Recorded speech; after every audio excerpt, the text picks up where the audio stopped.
Olá, bem-vindos ao BDP Podcast, um espaço de reflexão sobre temas económicos e monetários do Banco de Portugal. O meu nome é Nuno Aguiar e nesta edição vamos falar sobre uma nova ferramenta que permite antecipar movimentos no preço das casas em Portugal. Esse indicador foi incluído numa caixa que integra o último relatório de estabilidade financeira, de maio, e dá-nos várias pistas sobre como funciona o mercado de habitação nacional e o que podemos esperar no futuro. Para nos explicar melhor a sua utilidade, temos connosco Frederico Godinho, economista do Departamento de Estabilidade Financeira. Muito bem-vindo. Obrigado. Frederico, que ferramenta é esta, então, e o que é que levou o Banco de Portugal a decidir desenvolvê-la? Então, esta ferramenta é um indicador de procura de habitação que é criado com base nas pesquisas Google que as pessoas fazem em Portugal quando querem procurar casa.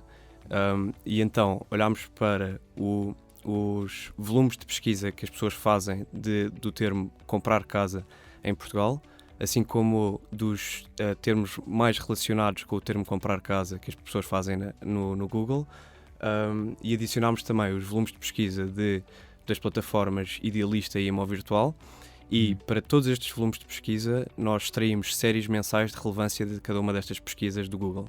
Isto é acessível bastante facilmente na plataforma Google Trends, e ao termos séries mensais para todas estas relevâncias, nós construímos o nosso índice de procura de habitação como a série temporal que mais informação agrega sobre todas estas séries mensais de relevância de pesquisas no Google relacionadas com a compra de casa. E Porquê é que achamos importante ter um indicador deste género?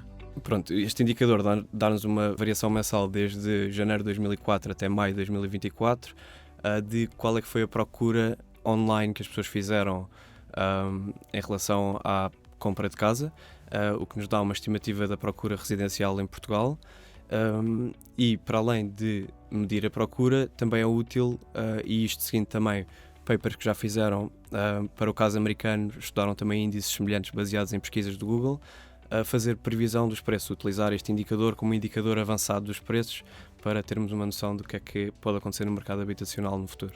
E é melhor do que outros indicadores deste género, ou segue a linha dos melhores indicadores deste género, ou seja, alinha bem com o que depois se verifica na realidade? Há vários indicadores alternativos que têm vindo a ser usados na literatura. Exemplos são a taxa de crescimento do emprego é utilizada para tentar prever preços do mercado residencial, o spread entre a taxa de juros das obrigações do Tesouro e as taxas de juros de referência do Banco Central Europeu também é outro indicador que é usado. Nós testamos o nosso indicador contra 9 indicadores que foram usados anteriormente na literatura, e o nosso tem uma capacidade de previsão bastante superior. Estes indicadores, num horizonte de previsão de 12 a 24 meses, são capazes de prever 20 a 30% da variação dos preços no futuro, ao passo que o nosso chega aos 70%. Isso é uma porcentagem muito elevada. E existem diferenças? Estavas a referir agora os prazos e os timings. Existem diferenças de eficácia a prever a 1 ano ou a prever a 3 ou 4 anos, imagino eu, não é? Sim. O prazo no qual o nosso indicador tem uma melhor capacidade de previsão é o prazo do exemplo que eu estava a dar há pouco, de 1 a 2 anos, sendo que a partir dos 2 anos esta capacidade de previsão dos preços futuros acaba por diminuir. E também já agora devia notar que qualquer previsão feita por este indicador que tente prever os preços no médio e no longo prazo deve ser olhada com bastante cuidado, porque obviamente que quanto maior é o horizonte de previsão, mais os preços são sujeitos a fatores estruturais, aos choques macroeconómicos que fazem com que os preços dependam menos e menos das variações de curto prazo da procura, que no fundo é o que o nosso indicador mede. Pois as pessoas, quando pesquisam, em princípio, depois o efeito não há de demorar 5 anos a verificar-se, não é? Até pode, e nesse caso o horizonte de previsão para o qual a nossa previsão tem maior capacidade, ser de 1 a 2 anos, até faz algum sentido, ou seja, faz sentido que não seja nos primeiros meses logo que se veja o efeito, porque a partir do momento em que uma pessoa faz a procura no Google em relação ao processo de comprar casa, desse momento até efetivar mesmo a compra da casa, tem sempre ali um lag temporal, que faz sentido que seja de 1 a 2 anos, às vezes pode ser um bocadinho mais, mas previsões para um horizonte maior que 2 anos, convém não ter em conta com muita consideração. E qual é a utilidade de um modelo destes para famílias ou para outros agentes de mercado? Para os economistas imagino que dê bastante jeito, não é? Certo. Para famílias, eu penso que é bastante útil, especialmente para as famílias que têm uma casa e querem saber como é que o seu ativo vai valorizar. Eu penso que qualquer casa não depende só de fatores específicos à casa, como a sua localização, a sua área, mas também depende da tendência geral dos preços do mercado residencial.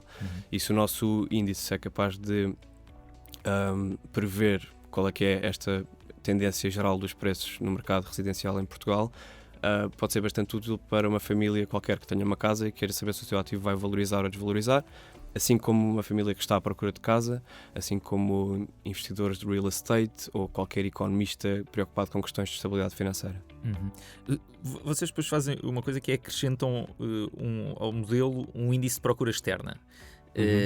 E ele torna-se ainda mais fiável quando o fazem, certo? Podes explicar um pouco melhor o que é que isso significa, um índice de procura externa, e já agora, que nacionalidades é que são mais relevantes nesse índice? Certo. Nós, para além do indicador original, que é o indicador de procura interna, que é criado com base nas pesquisas Google feitas em Portugal e em português, nós criámos também 9 índices adicionais de procura externa, para os 9 países mais relevantes para as transações de imóveis na área de Lisboa, e para cada um destes nós criámos o indicador na mesma metodologia que criámos para o indicador de procura interna.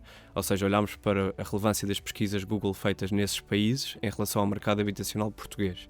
E, por exemplo, no caso de França, as pesquisas feitas em francês sobre o processo de comprar casa em Portugal. E para estes volumes todos de pesquisa criámos um indicador que agrega a informação dos volumes todos. E fizemos isto para a França, Estados Unidos e 7 outros países. Os 2 países que acabam por ser mais relevantes para definir os preços do mercado português acabaram por ser França e Estados Unidos, em que, para além dos 70% que o nosso indicador de procura interna é capaz de explicar dos preços, ao adicionarmos cada um destes ao modelo, explicam 5 pontos percentuais adicionais de variação dos preços no horizonte de 12 meses. Torna mais robusto então o modelo, não é? Torna mais robusto, sim. É capaz de... queria só dar a nota que, ao adicionar estes indicadores ao modelo, as previsões, se calhar a palavra fiável não será a melhor palavra, porque as previsões podem ser sujeitas a problemas econométricos que têm a ver com os 2 indicadores serem correlacionados, o indicador de procura interna e procura externa, e portanto o modelo acaba por nos adicionar mais informação, porque tem mais aqueles 5 pontos percentuais que eu falava há pouco, mas as previsões podem não ser tão fiáveis. Ok. Mas o que é que isso nos diz?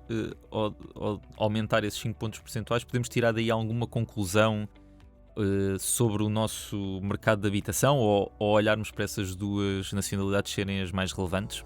Sim, eu diria que sim, se considerarmos estes indicadores como estando a medir corretamente a procura externa que é feita nestes mercados em relação ao mercado habitacional português, e o nosso indicador da procura interna como medindo corretamente a procura interna, penso que dá uma base de comparação em que dá para perceber que o mais relevante para definir os preços em Portugal acaba por ser de facto a procura interna, mas que a procura externa também não é de descartar.